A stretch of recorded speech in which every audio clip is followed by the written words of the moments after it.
की शुरुआत।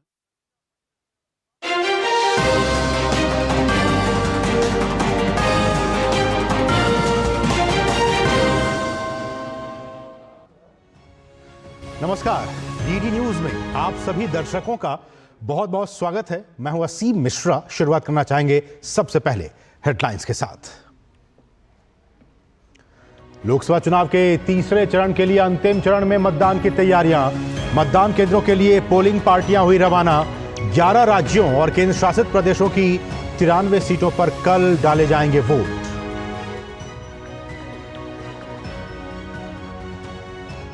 लोकसभा चुनाव की बाकी बचे 4 चरणों के लिए चरम पर प्रचार।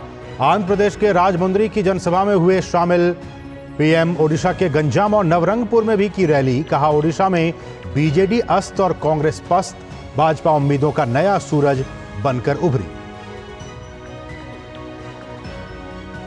बीजेपी के राष्ट्रीय वरिष्ठ नेता अमित शाह ने पश्चिम बंगाल के कृष्णानगर में किया रोड शो। पश्चिम बंगाल के बाद बिहार में अमित शाह की जनसभा। जेपी नड्डा तेलंगाना में, राहुल गांधी मध्य प्रदेश में तो योगी आदित्यनाथ और अखिलेश यादव यूपी में कर रहे हैं चुनाव प्रचार। भ्रष्टाचार के खिलाफ ईडी की बड़ी कार्रवाई। रांची में कई जगहों पर ईडी के छापे। ग्रामीण विकास मंत्री आलमगीर आलम के पीएस के करीबी के घर मिले 25 करोड़ रुपए से अधिक कैश। पीएम मोदी ने कहा, झारखंड में मिला नोटों का पहाड़, जो खाएगा वो जेल जाएगा। राम मंदिर पर दिए बयान को लेकर फंसे कांग्रेस नेता राहुल गांधी। आचार्य प्रमोद कृष्णम ने राहुल गांधी पर लगाया आरोप। कहा, राहुल गांधी राम मंदिर के फैसलों को पलट देंगे।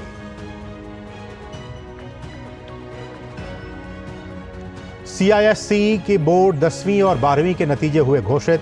10वीं क्लास में 99.47% और 12वीं क्लास में 98.19% छात्र हुए उत्तीर्ण। लड़कियों ने लड़कों के मुकाबले फिर किया बेहतर प्रदर्शन। और बुलेटिन में सबसे पहले बात करेंगे 24 की चुनौती की।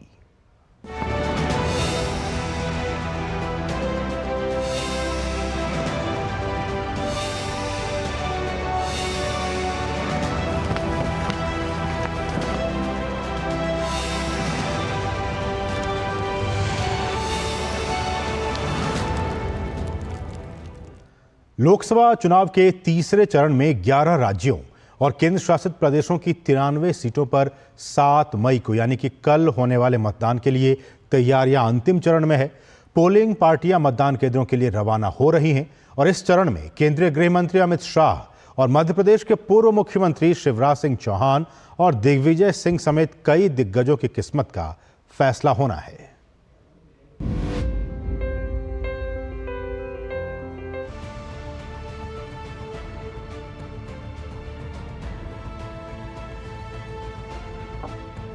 तीसरे चरण के प्रचार के दौरान सत्ता पक्ष और विपक्ष के बीच संपत्ति सर्वे, विरासत टैक्स, अल्पसंख्यक तुष्टीकरण, आरक्षण, विकसित भारत, राष्ट्रीय सुरक्षा और विदेश नीति के अलावा भ्रष्टाचार और रोजगार के मुद्दों पर जोरदार टकरार देखने को मिली।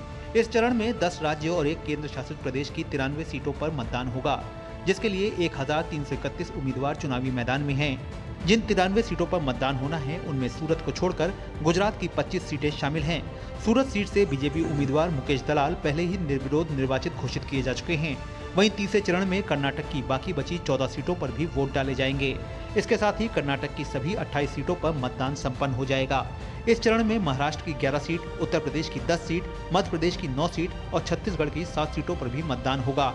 साथ ही बिहार की 5, पश्चिम बंगाल और असम की 4-4 सीटें, दादर और नगर हवेली, दमन और दीव की 2 सीट, गोवा की 2 सीटें शामिल हैं। तीसरे चरण की 93 सीटों में 10 अनुसूचित जाति और 11 अनुसूचित जनजाति के लिए सुरक्षित हैं। तीसरे चरण में कई केंद्रीय मंत्री और पूर्व मुख्यमंत्री भी चुनावी मैदान में किस्मत आजमा रहे हैं। गांधीनगर से केंद्रीय गृह मंत्री और भाजपा उम्मीदवार अमित शाह, गुना से ज्योतिरादित्य सिंधिया, धारवाड़ से प्रहलाद जोशी, राजकोट से परषोत्तम रूपाला, पोरबंदर से डॉक्टर बनसुख मांडविया, उत्तरी गोवा से श्रीपद येसो नाइक चुनावी मैदान में हैं। वहीं विदिशा से पूर्व मुख्यमंत्री शिवराज सिंह चौहान, राजगढ़ से दिग्विजय सिंह, बेलगाम से जगदीश शेट्टार और हावेरी से बसवराज बोम्मई भी किस्मत आजमा रहे हैं। रत्नागिरी सिंधुदुर्ग से नारायण राणे, बारामती से सुप्रिया सुले, मैनपुरी से डिम्पल यादव, शिमोगी से BY राघवेंद्र जैसे दिग्गज के नाम भी शामिल हैं, जिनकी किस्मत तीसरे चरण के मतदान के साथ ही ईवीएम में बंद हो जाएगी। तीसरे चरण की इन्हीं 93 सीटों पर पिछले आम चुनाव में भाजपा ने शानदार प्रदर्शन किया था। 93 सीटों में से भाजपा को 71 सीटें मिली थीं, जबकि कांग्रेस और शिवसेना को 4-4 सीटें मिली थीं। एनसीपी और जेडीयू को 3-3, टीएमसी और सपा को 2-2 सीट मिली थी और अन्य दलों के खाते में 4 सीटें आई थीं। बसपा, आरजेडी और सीपीआईएम तीसरे चरण में अपना खाता भी नहीं खोल पाए थे। तीसरे चरण में मध्य प्रदेश की बैतूल सीट से किस्मत आजमा रहे 8 उम्मीदवार भी शामिल हैं। यहां दूसरे चरण में मतदान होना था, लेकिन बीएसपी उम्मीदवार के निधन के बाद मतदान को स्थगित कर तीसरे चरण में कर दिया गया। वहीं चुनाव आयोग द्वारा पूर्व में जारी कार्यक्रम के अनुसार तीसरे चरण में जम्मू कश्मीर की अनंतनाग राजौरी सीट पर भी मतदान होने वाला था, लेकिन चुनाव आयोग ने इस सीट पर मतदान छठे चरण के तहत 25 मई तक के लिए स्थगित कर दिया है। जनादेश डेस्क, डीडी न्यूज।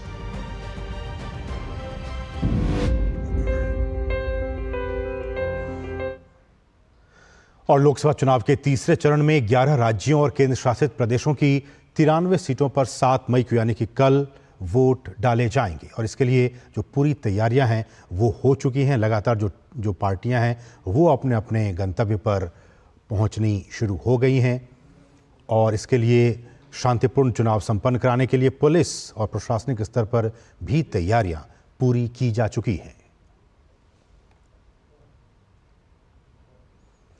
और गोवा में भी यानी कि 7 मई को ही कल ही तीसरे चरण के लिए वोट डाले जाएंगे। मतदान को लेकर सभी तैयारियां पूरी कर ली गई हैं। गोवा से हमारे सहयोगी नीरज सिंह की ये ग्राउंड रिपोर्ट हम आपको दिखाते हैं। गोवा की 2 लोकसभा सीटों के लिए कल मतदान होगा और मतदान को लेकर जो तैयारियां हैं वो भी पूरी कर ली गई हैं। इस समय आप अगर देखें तो ईवीएम है वो डिस्ट्रीब्यूट की जा चुकी है और थोड़ी देर के बाद ही जो यहाँ के ऑफिसर हैं, जो मतदान कर्मी हैं, वो ईवीएमों को लेकर मतदान केंद्रों पर रवाना होंगे। इसके साथ साथ ही हम आपको कुछ दृश्यों को भी दिखाएंगे कि जो फॉरेन डेलीगेशन है वो भी यहाँ पर पहुँचा है गोवा में और ये देखने के लिए कि भारत के अंदर किस तरह से जो मतदान प्रक्रिया है वो अपनाई जाती है, किस किस तरह के अरेंजमेंट किए जाते हैं। अगर आप ये देखें तो फॉरेन जो डेलीगेशन है वो यहाँ पर मौजूद है। भूटान से ये डेलीगेशन आया, इसके अलावा जो इजराइल के लोग इस डेलीगेशन में शामिल हैं। क्या क्या आपने देखा यहाँ पे और कैसा लगा? आप पहली बार आए थे? ये बहुत अच्छा लग रहा है। सेम लाइक भूटान, नो इस भूटान जैसे दिखता है। लाखों की संख्या में मतदान कर्मी है जो पूरे देश में इस लोकतंत्र के पर्व को सफल बनाने में अपना योगदान दे रहे हैं। नेताओं की बात होती है, मतदाताओं की बात होती है, लेकिन जो लोग इस मतदान को सफल बनाने में जी तोड़ मेहनत कर रहे हैं उनसे भी बात करते हैं। तैयारी पूरी हो गई आपकी मतदान को लेकर? हाँ जी, तैयारी पूरी हो गई। गर्मी भी बहुत है और कितनी बड़ी जिम्मेदारी है ये? गर्मी तो बहुत है, लेकिन फिर भी जिस पोलिंग बूथ में अगर थोड़ा टेम्परेचर कम है तो वोटिंग अच्छा होगा। तो ये आपने देखा कि ये लोग हैं जो मतदान को सफल कराने में मेहनत कर रहे हैं। चुनाव आयोग का ये कहना है कि गर्मी है, लेकिन गर्मी के इंतजाम भी मतदान केंद्रों पर रहेंगे। कैमरामैन मोहित उइके के साथ नीरज सिंह, डीडी न्यूज़, गोवा। तो नीरज सिंह की रिपोर्ट आपने गोवा से देखी। बढ़ेंगे आगे। असम में लोकसभा सीट के तीसरे चरण के तहत 4 सीटों यानी कि बारपेटा, धुबरी, कोकराझार और गुवाहाटी में मतदान होना है। इन सीटों पर दिलचस्प मुकाबला बना हुआ है। आइए देखते हैं ग्राउंड जीरो से हमारे सहयोगी तापस भट्टाचार्य की यह खास रिपोर्ट।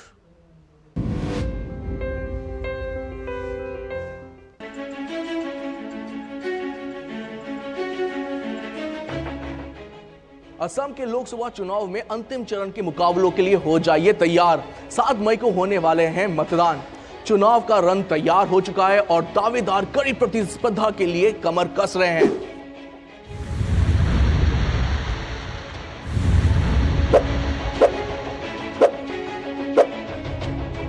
असम के 4 कॉन्स्टिट्यूएंसी में होगा इस बार कड़ा मुकाबला। बारपेटा, धुबरी, कोकराझार और गुवाहाटी। बारपेटा में त्रिकोणीय मुकाबला है। यहां सीपीआईएम के मनोरंजन तालुकदार, असम गण परिषद के फणिभूषण चौधरी और कांग्रेस के दीप बयान के बीच मुकाबला है।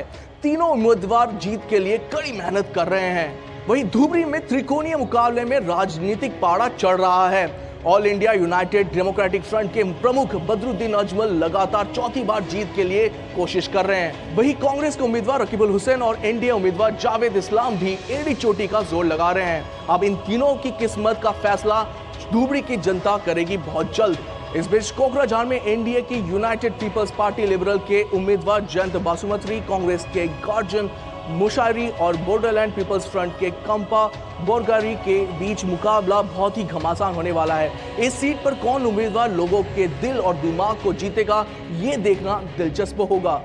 और अंत में सभी की निगाहें गुवाहाटी की सीट पर है, जहां भाजपा की बिजुली कलिता मेधी और कांग्रेस की मीरा बौर ठाकुर गोस्वामी आमने सामने हैं। इस महत्वपूर्ण लोकसभा सीट पर कौन जीतेगा, ये अपने आप में महत्वपूर्ण है। इन 4 लोकसभा सीटों के लिए करीब 47 उम्मीदवार मैदान में हैं, इसीलिए हर वोट मायने रखता है। 7 मई को होने वाले चुनाव के अंतिम चरण में इन सीटों पर मुकाबला दमदार रहने की उम्मीद है। कैमरा पर्सन नवीन के साथ मैं तापस भट्टाचार्य, दूरदर्शन समाचार, असम।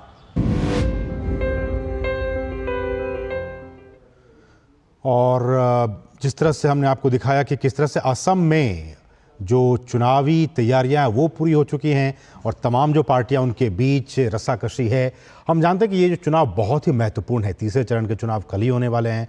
उसके बाद जो और भी जो चौथे, पांचवें, 7 चरणों में ये लोकसभा के चुनाव होने वाले, अलग अलग राज्यों में कल 11 राज्यों में चुनाव होने वाले हैं। और बाकी जो चौथे चरण होंगे, 5वें चरण होंगे, उनमें भी देश के अलग अलग राज्यों में वहाँ पे चुनाव होंगे। अगर कल की बात की जाए तो कल ही एक ही चरण में कल जो 25 सीट है, 24 सीट है, उसमें गुजरात में हो जाएगा। बाकी जो बची हुई सीट कर्नाटक की है, वहाँ भी कल ही संपन्न हो जाएगा। उसके बाद यूपी की कुछ सीटें कल होनी है, वहाँ पे चुनाव। बिहार की कुछ सीटें हैं, वहाँ भी कल चुनाव होने वाले हैं।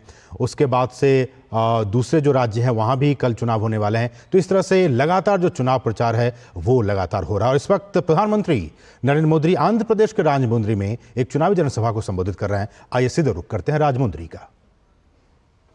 लोहा पूरी दुनिया मानती है, इसलिए आज जब देश तेजी से आगे बढ़ रहा है तो आंध्र का तेजी से आगे बढ़ना उतना ही जरूरी है। लेकिन यहां की राज्य सरकार में ये उम्मीद बेकार है। डेवलपमेंट के नाम पर यहां काम 0 और करप्शन 100% हुआ है। यहां केंद्र सरकार के प्रोजेक्ट्स को डीले करके जनता के हित को डिरेल कर दिया है।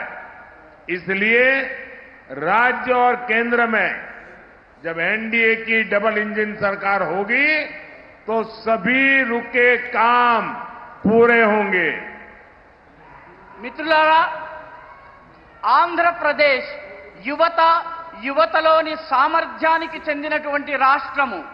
టెక్నాలజీలో, సాంకేతిక పరిజ్ఞానంలో, ఆ సామర్థ్యంలో ఆంధ్రప్రదేశ్ యువకుల శక్తిని యావత్ ప్రపంచం గుర్తించింది. అందుకే ఈ దేశము వేగవంతంగా అభివృద్ధి చెందాలన్నట్లయితే చెందుతున్నటువంటి సమయంలో ఆంధ్రప్రదేశ్ కూడా అంతే వేగవంతంగా అభివృద్ధి చెందడం చాలా అవసరం. కానీ ఇక్కడ ఉన్నటువంటి రాష్ట్ర ప్రభుత్వం నుంచి ఈ రకమైనటువంటి దాన్ని ఆశించటము పూర్తిగా వృధా. అభివృద్ధి పేరిట ఇక్కడ పనులు 0, కానీ కరప్షన్ మాత్రం 100%, 100కి 100% జరిగింది. కాబట్టి ఇక్కడ కేంద్ర ప్రభుత్వం యొక్క ప్రాజెక్టులను డీలే అంటే ఆలస్యం చేయడం జరిగింది. జనత యొక్క మేలు, జనత యొక్క బాగుని డీరైల్ అంటే పట్టాలు తప్పించడం జరిగింది. కాబట్టి రాష్ట్రంలో, కేంద్రంలో ఎన్డీఏ యొక్క డబుల్ ఇంజన్ ప్రభుత్వం ఉండాలి. అప్పుడు మాత్రమే ఆగిపోయిన పనులన్నీ మళ్ళీ ప్రారంభమవుతాయి. भाइयों बहनों, आपको कांग्रेस से भी उतना ही सावधान रहना है। आप याद करिए, 10 साल पहले कांग्रेस ने देश को कहां पहुंचा दिया था। जब कांग्रेस केंद्र सरकार में थी, भारत की चर्चा स्कैम के लिए होती थी। మిత్రులారా, సోదర సోదరీమణులారా, మీకు కాంగ్రెస్ విషయంలో కూడా అంతే జాగ్రత్తగా ఉండవలసిన అవసరం ఉంది. గుర్తుంచుకోండి, 10 సంవత్సరాల ముందు కాంగ్రెస్ ప్రభుత్వము దేశాన్ని ఏ అధోగతిలోకి తీసుకెళ్ళింది.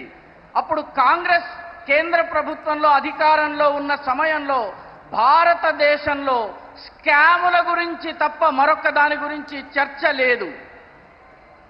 भाइयों और बहनों, ये कांग्रेस वाले, इंडी अलायंस वाले गुस्से में आए दिन ईडी ईडी चिल्लाते रहते हैं. आप जानते हैं ऐसा ये क्यों करते हैं? इसका जवाब आज पूरा देश टीवी पर देख रहा है. झारखंड में ईडी ने नोटों के पहाड़ खोदकर निकाले हैं. कांग्रेस के मंत्री के निजी सचिव के नौकर के पास से ये नोटों का पहाड़ निकला है. सोचिए, कांग्रेस वालों ने अपने नौकर के घर को काली कमाई का गोदाम बना रखा था. ये पहला मौका नहीं है. इससे पहले भी कांग्रेस के एक सांसद के पास से नोटों का इससे भी बड़ा पहाड़ मिला था. इतने नोट है कि मशीनें भी गिनते गिनते थक जाती हैं. साथियों, आज मैं देश के सामने एक और संयोग की बात करूंगा. आखिर ऐसा क्यों है कि जिनके पास से भी नोटों के ये पहाड़ मिलते हैं वो कांग्रेस की फर्स्ट फैमिली के करीबी होते हैं? ऐसा क्यों होता है? कहीं ऐसा तो नहीं कि जो पैसे पकड़े जा रहे हैं वो कहीं सप्लाई होने के लिए रखे थे? कहीं ऐसा तो नहीं कि कांग्रेस की फर्स्ट फैमिली ने देश भर में ऐसे ही काली कमाई के गोदाम बना रखे हैं? देश ये कांग्रेस के शहजादे से जरूर जानना चाहता है. साथियों, मोदी जब इनकी काली कमाई पकड़ लेता है तो ये मोदी को गालियां पर गालियां देते हैं. लेकिन मोदी को गालियों की नहीं, गरीब की चिंता है. उस गरीब की जिसका पैसा इन भ्रष्टाचारियों ने लूटा है. इसलिए मोदी कानूनी सलाह ले रहा है. अभी तो ईडी ने ही सिर्फ 1.25 लाख करोड़ रुपए की संपत्ति अटैच की है. अगर पूरा मिलाकर देखेंगे तो कई लाख करोड़ रुपए जब्त हुए हैं. मैं कानूनी राय ले रहा हूं कि जिनको लूटा है उनको वापस पैसे कैसे लौटाया जा सकता है. पहले भी मोदी ऐसे ही 17,000 करोड़ रुपए उसके हकदारों को लौटा चुका है. किसी गरीब का हक नहीं मारा जाएगा, ये मोदी की गारंटी है. సోదర तो अभी आप ये सीधी तस्वीरें देख रहे थे आंध्र प्रदेश के राजमुंद्री से, जहां प्रधानमंत्री एक चुनावी जनसभा को संबोधित कर रहे थे. और राजमुंद्री लोकसभा सीट से बीजेपी के उम्मीदवार जो हैं वो हैं डी पुरंदेश्वरी, और उन्हीं के पक्ष में, ताकि वोट उन्हें मिल सके, बीजेपी को वोट मिल सके, प्रधानमंत्री वहां पर एक जनसभा को संबोधित कर रहे थे. बढ़ेंगे आगे. रांची से खबर है कि झारखंड की राजधानी रांची में कि वहां कई ठिकानों पर ईडी की छापेमारी चल रही है. झारखंड के ग्रामीण विकास मंत्री आलमगीर आलम के पीएस संजीव लाल के घरेलू सहायक से भारी मात्रा में नकदी बरामद की गई है. साल 2019 में वीरेंद्र के राम के एक सहयोगी से अधिक संख्या में नकदी बरामद किए जाने और कुछ योजनाओं के कार्यान्वयन में कथित अनियमितताओं के पाए जाने पर ईडी ने झारखंड के ग्रामीण विकास विभाग के मुख्य अभियंता वीरेंद्र राम को गिरफ्तार किया था. मामले को मनी लॉन्ड्रिंग एक्ट के तहत दर्ज किया गया. वीरेंद्र राम को फरवरी 2023 में रांची, जमशेदपुर, झारखंड, बिहार और दिल्ली में हुई गहन छानबीन के बाद गिरफ्तार किया जा सका। फिलहाल वो जेल में है। ईडी ने पिछले साल फरवरी में उनके 24 ठिकानों पर छापेमारी शुरू की थी, जो कि 22 फरवरी को समाप्त हुई थी। इससे पहले पिछले साल ही ईडी ने कांग्रेस के राज्यसभा सांसद धीरज साहू के घर पर भी छापा मारा था। कई दिनों की कार्रवाई के बाद यहां अरबों की संपत्ति मिली थी। रुकेंगे यहां बहुत ही छोटे से ब्रेक के लिए। आप देखते रहिए डीडी न्यूज। बात जब पीढ़ियों के लिए बनने वाले घर की हो तो जिम्मेदारी बड़ी हो जाती है। गैलेंट समझता है ये जिम्मेदारी। अब डबल एम रिब्स के साथ गैलेंट एडवांस TMT रीबार निर्माण का रियल हीरो। तुम्हें पता है इन्वेस्टर्स के लिए एक इन्वेस्टर प्रोटेक्शन फंड होता है IPF। लेकिन अगर तुम्हारा ट्रेड एक्सचेंज पर एग्जीक्यूट नहीं हुआ या फिर कोई गारंटीड रिटर्न्स वाली स्कीम है तो ये IPF आपकी मदद नहीं कर सकता है। और अगर आपका ब्रोकर ही डिफॉल्टर बन जाए तो फिर IPF आपको कॉम्पेंसेशन दिला सकता है। कहां से सीखा? NSE की साइट पर। सोचकर समझकर इन्वेस्ट कर। और ब्रेक के बाद आपका फिर से स्वागत है। तेलंगाना के भुवनगिरी में भाजपा के राष्ट्रीय अध्यक्ष JP नड्डा ने जनसभा को संबोधित करते हुए कहा कि PM मोदी के नेतृत्व में देश बहुत तेजी से आगे बढ़ रहा है। उन्होंने कहा कि 10 साल पहले भारत 11वें नंबर की अर्थव्यवस्था थी, जो अब दुनिया की 5वीं सबसे बड़ी अर्थव्यवस्था बन गई है।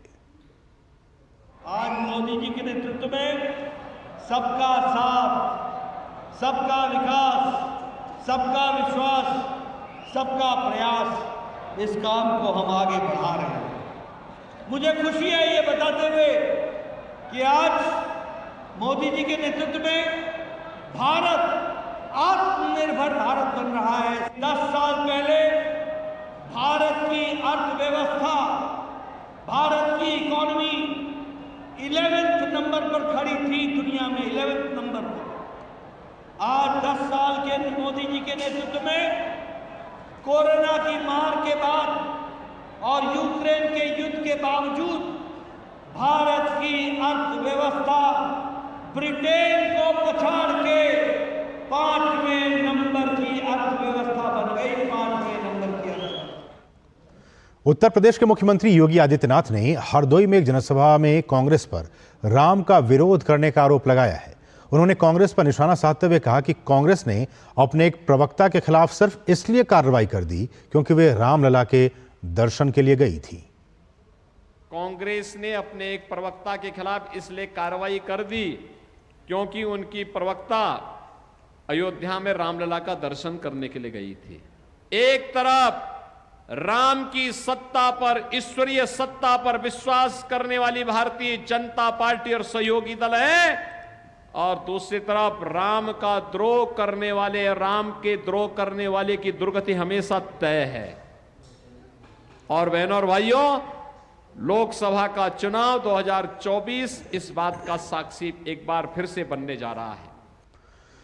और इससे पहले पूर्व कांग्रेसी नेता आचार्य प्रमोद कृष्णम ने राहुल गांधी पर आरोप लगाते हुए कहा कि मैंने कांग्रेस में 32 साल से भी अधिक समय बिताया है और जब राम मंदिर का फैसला आया तो राहुल गांधी ने अपने करीबी सहयोगियों के साथ बैठक में कहा था कि कांग्रेस सरकार बनने के बाद वे एक आयोग बनाएंगे और राम मंदिर के फैसले को वैसे ही पलट देंगे जैसे राजीव गांधी ने शाहबानो के फैसले को पलट दिया था।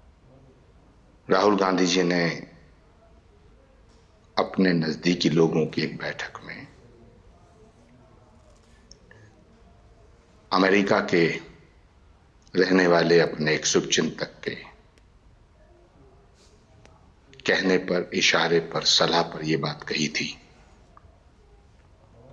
कि अगर हमारी सरकार बनती है तो हम सुपर पावर कमीशन बना करके राम मंदिर के फैसले को पलट देंगे। उन्होंने यह भी कहा था जिस तरह शाहबानो का फैसला राजीव गांधी जी ने पलटा था। 3 तलाक के मुद्दे को लेकर के शाहबानो का फैसला, सुप्रीम कोर्ट का जो फैसला था उसको बदल दिया गया था। तो जब शाहबानो का फैसला बदला जा सकता है तो राम मंदिर का फैसला क्यों नहीं बदला जा सकता है। बढ़ेंगे आगे। North east Delhi Lok Sabha seat से कांग्रेस के उम्मीदवार कन्हैया कुमार ने आज अपना नामांकन पत्र दाखिल कर दिया। वे बीजेपी के मनोज तिवारी के खिलाफ चुनावी मैदान में हैं। नामांकन के दौरान कन्हैया कुमार के साथ आम आदमी पार्टी के दिल्ली प्रदेश प्रमुख गोपाल राय भी मौजूद थे।